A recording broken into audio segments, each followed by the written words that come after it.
Hello दोस्तों, मेरा नाम दीपांशु है। स्वागत है आप सबका पैरामेडिकल विज्ञान में।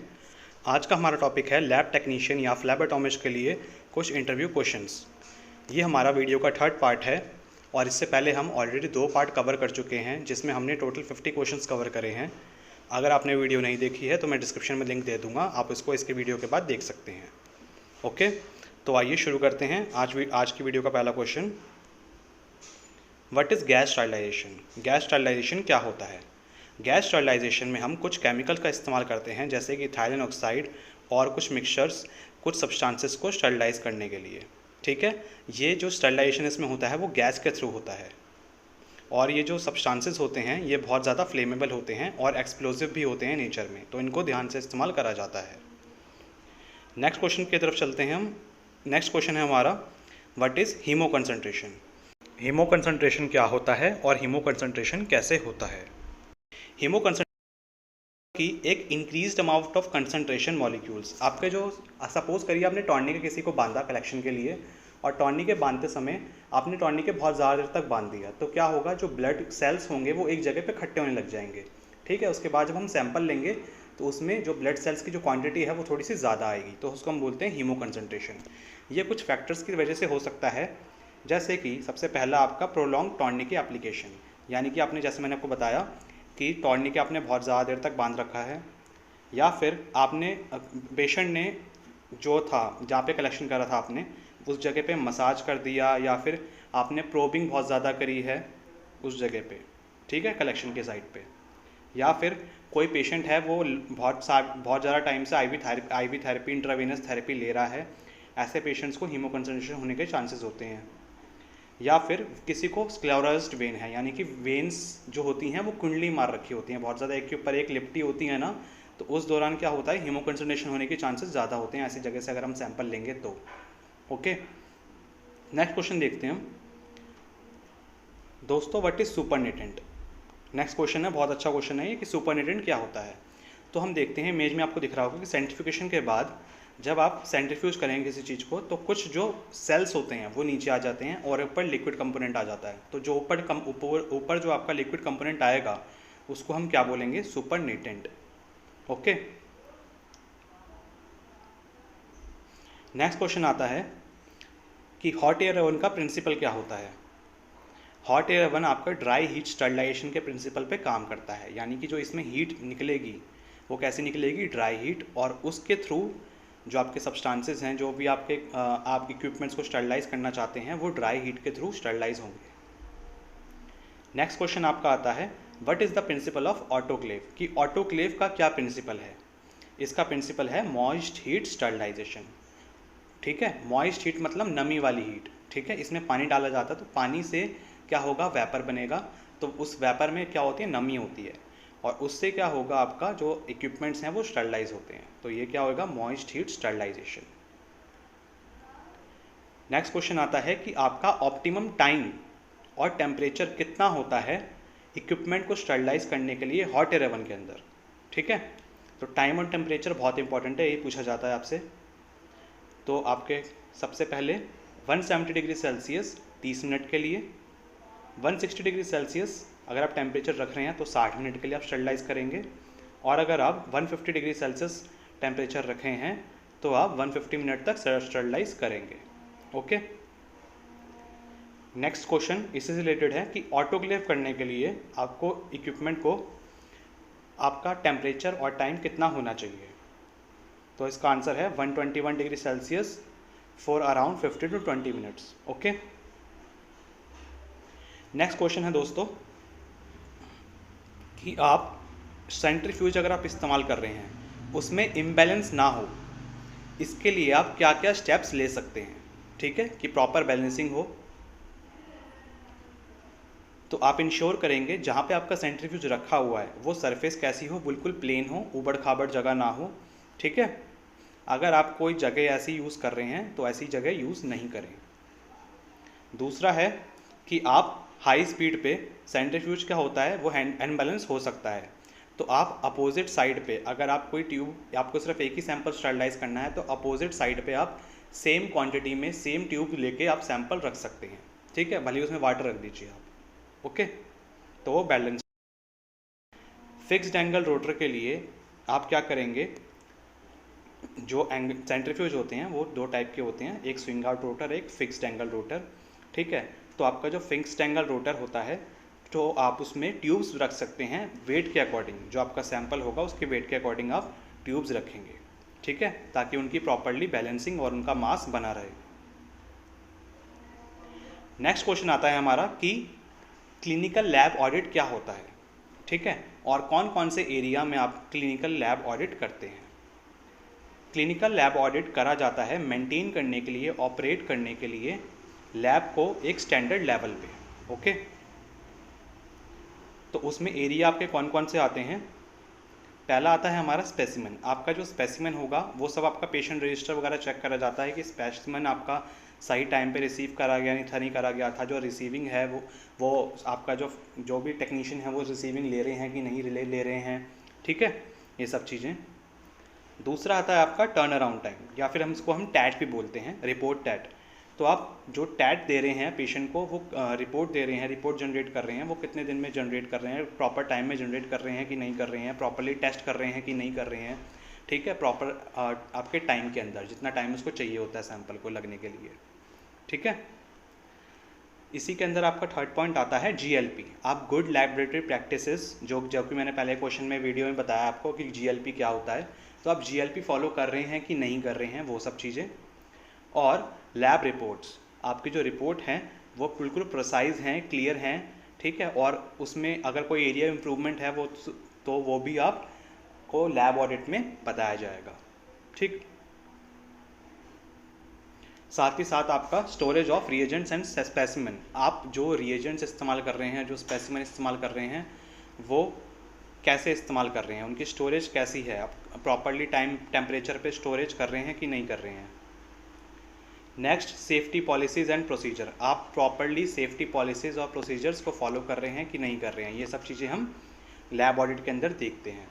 ठीक है, नेक्स्ट आता है आपका एक फिजिशियन और एक टेक्नीशियन, एक लैब टेक्नीशियन और एक फिजिशियन के बीच में क्या रिलेशनशिप होता है। तो दोस्तों, आप सबको पता ही होगा कि डिसीज़ को डायग्नोस करने के लिए आपका बेसिकली जो डॉक्टर्स होते हैं, जो फिजिशियंस होते हैं, वो आपके लैब रिपोर्ट्स पे ज़्यादातर डिपेंड रहते हैं। ठीक है, तो आपका जो भी डॉक्टर आप किसी पेशेंट की दवाई की डोज करनी है, वही दवाई रखनी है, चेंज करनी है, वो सब किस पे डिपेंड करेगा। ठीक है, आपकी रिपोर्ट्स पे। ठीक, नेक्स्ट क्वेश्चन आता है how do you label a sample, और ये इंपॉर्टेंट क्यों है। आप सैंपल को कैसे लेबल करते हैं। ठीक, प्रॉपर लेबलिंग बहुत ज़्यादा ज़रूरी होती है, क्योंकि अगर प्रॉपर लेबलिंग आप नहीं करेंगे तो पेशेंट मिसमैच हो सकता है और आपका सैंपल भी इधर से उधर हो सकता है, जिसकी वजह से क्या हो सकता है कि किसी पेशेंट को कोई और रिपोर्ट जा सकती है। ठीक है, तो आपको जो सैंपल लेबलिंग है बिल्कुल अच्छे से करनी होती है। इसमें आपको किन किन चीज़ों का ध्यान देना होता है। सबसे पहले आता है हमारा पेशेंट सरनेम, ठीक है, फर्स्ट नेम और मिडल नेम, ये सब हम प्रॉपरली लिखते हैं। प्रॉपर पूरा नाम लिखेंगे, आधा नाम नहीं लिखेंगे। ठीक है, सब कुछ लिखते हैं हम। दूसरा है patient ID number. Patient ID number दोस्तों बहुत ज़रूरी होता है एक सैंपल के ऊपर। उस आईडी नंबर को हम डाल के अच्छे तरह से चेक कर सकते हैं, और यूनिक आईडी नंबर भी होता है वो। ठीक है, उस पेशेंट का सिर्फ वही आईडी नंबर होगा। एक नोट है, जो भी आप लेबलिंग करेंगे, जो पेशेंट का नाम होगा, पेशेंट की आईडी होगी, उसको आप रिक्विजिशन फॉर्म जो पेशेंट ने टेस्ट भरने के लिए भरा है उस पर आप उसको मिला लेंगे। ठीक है, डेट, टाइम, इनिशियल फ्लैबोटोमिस्ट के हर एक ट्यूब के ऊपर होने चाहिए कि वो सैंपल किसने लिया है, किस डेट पे लिया है, किस टाइम पे लिया है। ठीक है, वो सब चीज़ें होनी चाहिए। ठीक है, और अगर बारकोड्स आप यूज़ कर रहे हैं ऑटोमेटेड सिस्टम में, तो आप बारकोड ज़रूर इस्तेमाल करें। ठीक, तो बारकोड में प्रॉपर्ली आप स्कैन करेंगे और पेशेंट डिटेल ऑटोमेटिकली मशीन में आ जाती है। नेक्स्ट क्वेश्चन आता है दोस्तों, आपको इमेज में दिख रहा होगा, ये सारी फंगस है हमारी। तो क्वेश्चन बनता है हमारा कि स्टडी ऑफ फंगस को क्या बोलते हैं। उसको हम बोलते हैं माइकोलॉजी। ठीक है, माइको मतलब फंगस और लॉजी मतलब स्टडी, यानी कि फंगस की स्टडी। दोस्तों नेक्स्ट क्वेश्चन आता है आपका कि आप कैसे इंश्योर करेंगे कि आपका वर्क स्पेस जो है वो कंटैमिनेटेड नहीं है। जहाँ पे आप काम कर रहे हैं उस जगह पे कोई भी कंटेमिनेशन नहीं है। ठीक है, ये कैसे इंश्योर कर सकते हैं आप कि आप प्रॉपरली सैनिटाइज करें, सैनिटाइजेशन के प्रोटोकॉल्स फॉलो करें, ठीक है, सारी सेफ्टी प्रिकॉशंस लें, ठीक, और आप लैब में प्रॉपरली शेड्यूल्ड टाइम पे क्लीनिंग्स करते रहें। ठीक, नेक्स्ट क्वेश्चन आता है दोस्तों आपका कि HbA1c का जो सैंपल होता है वो कौन से लैब डिपार्टमेंट से बिलोंग करता है। ठीक, तो HbA1c आपका बायोकेमिस्ट्री डिपार्टमेंट में बिलोंग करता है। ठीक दोस्तों, आपका नेक्स्ट क्वेश्चन है कि आप क्या करेंगे अगर आपको निडल स्टिक इंजरी हो जाती है तो। ठीक है, अगर आपने किसी का कलेक्शन करा, उस दौरान आप पेशेंट की सिरिंज आपको ही लग गई, उसको हम बोलते हैं निडल स्टिक इंजरी। ठीक, तो उस दौरान आप क्या करेंगे। आप सबसे पहले अपने ग्लव्स उतारेंगे और उनको प्रॉपरली डिस्पोज करेंगे। ठीक है, जो भी आपकी पंचर्ड साइट है, जहाँ पे भी आपकी निडल इंसर्ट हुई है, उस जगह पे आप स्क्वीज़ करेंगे। स्क्वीज़ करके आप ब्लीडिंग करेंगे थोड़ी सी, ताकि जो खून के अंदर आपका कुछ भी मिक्स हुआ होगा अगर, तो वो आपका उस जगह पे मिक्स ना हुआ हो। ठीक है, और उस ब्लीडिंग के थ्रू आप उधर से ब्लड निकालेंगे। तीसरा, wash the area with soap and water. आप प्रॉपरली उस जगह पे जहाँ पे लीवर नीडल इंसर्ट हुई है, उस जगह को आप सोप और वाटर के साथ अच्छे से धो देंगे। आप पेशेंट का जो आईडी नंबर है, पेशेंट का नाम है, उसको आप रिकॉर्ड करेंगे। ठीक है, और आप पेशेंट का जो सैंपल होगा, उसमें सैंपल में से आप वायरल मार्कर्स लगा के देख सकते हैं कि पेशेंट को कोई वायरल मार्कर्स, कोई डिसीज़ तो नहीं है। ठीक है, और आप इंस्टीट्यूशनल जहाँ पे भी आप काम कर रहे हैं, उनकी गाइडलाइन क्या है ट्रीटमेंट के लिए, आप वो फॉलो करेंगे। ठीक दोस्तों, नेक्स्ट क्वेश्चन आता है हमारा, ये आपको एक स्पेक्ट्रो फोटोमीटर दिख रहा होगा। कभी कभार कुछ टेस्ट में हमको ब्लैंक लगाना पड़ता है, तो क्वेश्चन हमारा बनता है कि ब्लैंक क्या होता है। ठीक, व्हाट इज़ ब्लैंक। तो ब्लैंक एक टर्म है जो कि यूज़ करी जाती है सैंपल ट्यूब के लिए। ठीक, जिसमें कोई आपका एनालाइट नहीं होता है। ठीक, उसको हम बोलते हैं ब्लैंक। बहुत अच्छा क्वेश्चन है ये। What is positive control. Positive control क्या होता है, आपको नीचे इमेज दिख रही होगी, पॉजिटिव, नेगेटिव और सैंपल। ठीक है, तो आपका पॉजिटिव कंट्रोल होता क्या है। पॉजिटिव कंट्रोल एक स्पेसिमेन ही होता है जिसमें हम एक कंसंट्रेशन आप यूज़ करते हैं लिमिट से अबव। ठीक है, यानी कि जितनी कंसंट्रेशन आपकी नॉर्मल दिखती है, ठीक है, नेगेटिव सैंपल में दिखती है, उससे ज़्यादा आप कंसंट्रेशन यूज़ करेंगे ताकि आपका वो पॉजिटिव दिखे। ठीक है, यानी कि वो विजिबल हो जाए, उसको हम बोलते हैं पॉजिटिव कंट्रोल। नेक्स्ट क्वेश्चन दोस्तों आपको दिखता है स्क्रीन पे कि व्हाट इज़ कैलिब्रेशन कर्व, कि कैलिब्रेशन कर्व क्या होता है। कैलिब्रेशन कर्व एक रिलेशनशिप होता है जिसमें आपका एनालाइट का कंसंट्रेशन और आपका जो भी आप एनालाइट यूज़ कर रहे हैं, जो भी आप केमिकल यूज़ कर रहे हैं, ठीक है, उसका और आपका जो इंस्ट्रूमेंट है, जो भी कलरीमीटर है या फिर जो भी आपका स्पेक्ट्रोफोटोमीटर है, उनके बीच में क्या रिलेशनशिप बना और उसके बाद क्या कर्व निकल के आया, उसको हम बोलते हैं कैलिब्रेशन कर्व। ठीक, तो किस किस के बीच में, इंस्ट्रूमेंट और आपके एनालाइट के बीच में जो भी आपका रिलेशनशिप होगा, उसको हम बोलते हैं कैलिब्रेशन कर्व। दोस्तों नेक्स्ट क्वेश्चन आता है आपका, कौन कौन से कॉमन एरर्स होते हैं पिपेट को हैंडल करने के दौरान। तो सबसे पहला आपका आता है कि आप प्रॉपरली अलाइन नहीं करते मेनिस्कस को। आपके जो वाइल होती है उसमें मेनिस्कस होता है, ठीक है, उसमें आप प्रॉपरली उसको देखिएगा। ठीक, दूसरा आता है यूजिंग अ डर्टी पिपेट। आप गंदी पिपेट यूज़ कर रहे हैं या फिर टिप आपकी जो है वो क्लीन नहीं है, कॉन्टेमिनेटेड पिपेट या अनक्लीन पिपेट आप यूज़ कर रहे हैं।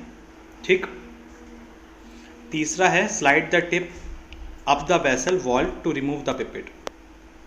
आप टिप को स्लाइड करते हैं वेसल की वॉल पे, ठीक है, वॉल पे आप स्लाइड करेंगे ताकि आपके पिपेट से जो आपकी टिप है वो रिमूव हो सके, लेकिन आपको ये नहीं करना होता है। ठीक है, बाकी इसके बारे में आपको और डिटेल में मैं एक वीडियो में समझा दूंगा कि पिपेटिंग प्रॉपरली कैसे करते हैं डायग्राम के साथ।